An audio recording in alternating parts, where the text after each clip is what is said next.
Hello and welcome to day one of our school readiness. So transition from preschool to school.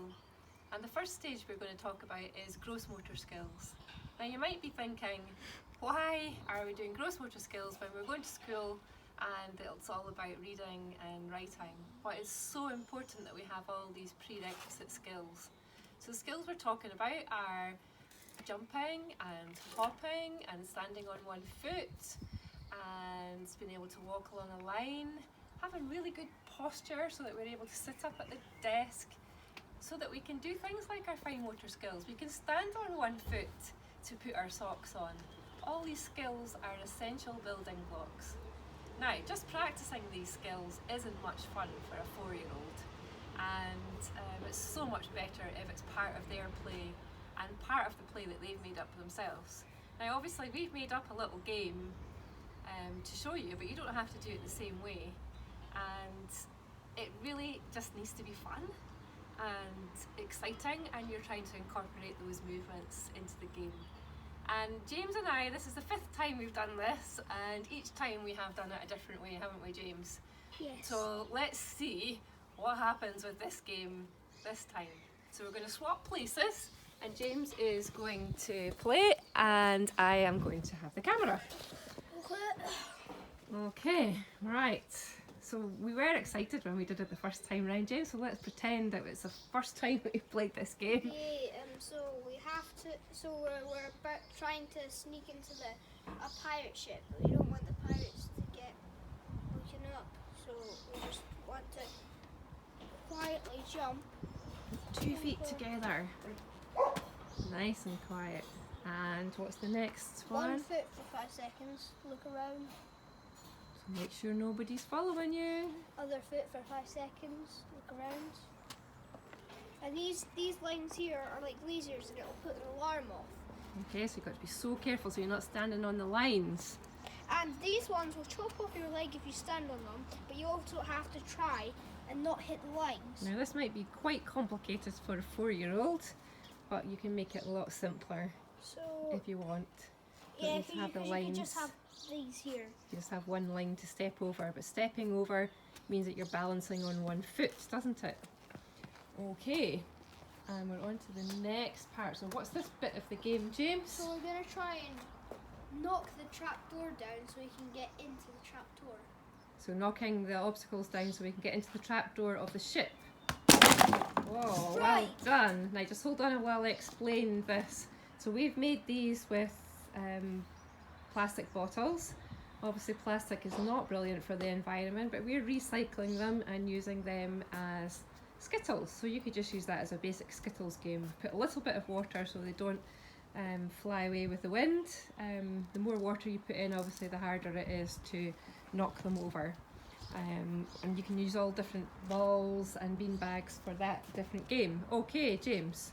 So we're trying to still avoid the lasers, walk across here and get to the rope, so we're trying to avoid the sharks and the water. So you're going over the gangplank, I think, was what we decided, wasn't it? Yeah, it's a shark. Okay. Well done. And now you're going to climb up the crow's nest. So how many times do you think? How many rungs of that rope ladder is it going to be?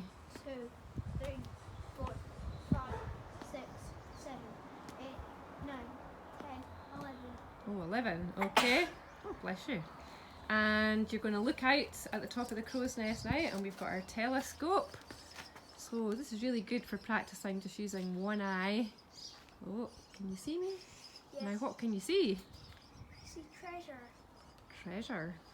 It must be very far away through that Let's see if it's telescope. not- So you're looking through the other eye now. Yep, just to see if it wasn't just my magic. Now how are you getting down from you here? can climb down, but I'm going to jump down. Whoa, that's an enormous jump. And back over the gangplank. Careful does it.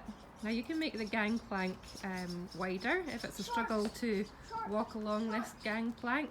Obviously for James's age he can walk along that. Now how are we going to get from here all the way over to that treasure, James? There's weird stones that you can cross. So we've got stones in the sea, right, okay. So you could step you could jump, you could hop. There's all different ways to get across the sea. Again, you could have fish swimming about, sharks swimming about. I've seen eggs.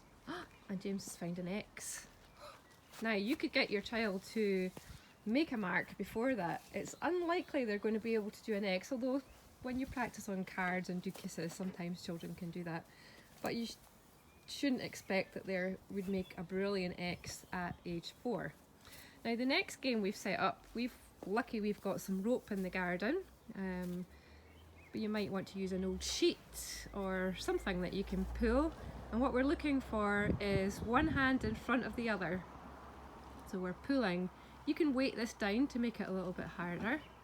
So one hand in front of the other, and we're pulling in our boat, something we happen to have in the garage, which has got the treasure inside it. But again, you could use a box with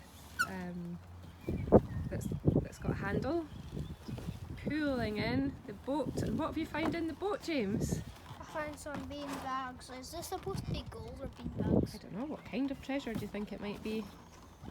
So it depends on the colours, I suppose. You could have emeralds or rubies or Okay, there's gold. an emerald, there's a ruby, and there's a piece of two pieces of obsidian, and then Okay. So again, you can use their knowledge about different treasure, and he's throwing them into the treasure chest, James. Yep. How much treasure have you got? 3 pieces of treasure. 3 pieces of treasure, and using 2 hands, you can take your treasure away You'll never with you. catch me. You'll never take my emeralds. And he's off. So that's just a little bit of a narrative about a game that we liked to play when when James was younger, when I was younger too.